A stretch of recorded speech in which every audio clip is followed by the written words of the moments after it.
Senior star Prabhas నటించిన latest horror comedy entertainer the Raja Saab box office వద్ద దూసుకుపోతుంది. మారుతి దర్శకత్వంలో తెరకెక్కిన ఈ సినిమా జనవరి 9న సంక్రాంతి కానుకగా విడుదల కాగా మిక్స్డ్ టాక్ సొంతం చేసుకుంది. కానీ ఈ టాక్ కలెక్షన్లపై ఎటువంటి ప్రభావాన్ని చూపలేకపోయింది. దీంతో మొదటి రోజు ప్రపంచ వ్యాప్తంగా 112 కోట్ల గ్రాస్ వసూలు చేసింది. ఆ తర్వాత భారీ డ్రాప్ కనిపించినప్పటికీ ఫస్ట్ వీకెండ్లో 183 కోట్లు కొల్లగొట్టింది. ఇక 4 రోజుల్లో 200 కోట్ల క్లబ్లో అడుగుపెట్టింది.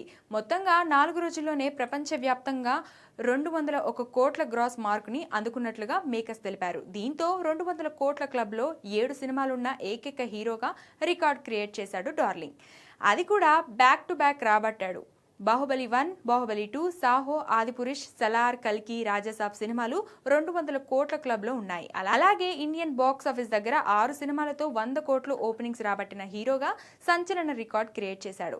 ఇక 500 కోట్ల క్లబ్లో 4 సినిమాలు, 400 కోట్ల క్లబ్లో 5 సినిమాలున్న ఏకైక హీరో కూడా ప్రభాసే. అంతేకాదు 1000 కోట్ల క్లబ్లో 2 సినిమాలున్నాయి. బాహుబలి 2, కల్కి సినిమాలు ఈ క్లబ్లో ఉన్నాయి. ప్రస్తుతానికైతే రాజసాబ్ సినిమా బాక్స్ ఆఫీస్ దగ్గర పరుగులు పెడుతుంది. ఈ సినిమా సోషల్ మీడియాలో నెగిటివ్ టాక్ వచ్చినప్పటికీ ప్రభాస్ క్రేజ్ ముందు అవేవీ నిలబడలేదు. ముఖ్యంగా ఫ్యామిలీ ఆడియన్స్ ఈ చిత్రానికి బ్రహ్మరథం పడుతున్నారు. ప్రభాస్ వింటేజ్ కామెడీ టైమింగ్ కోసం థియేటర్లకు క్యూ కడుతున్నారు ప్రేక్షకులు.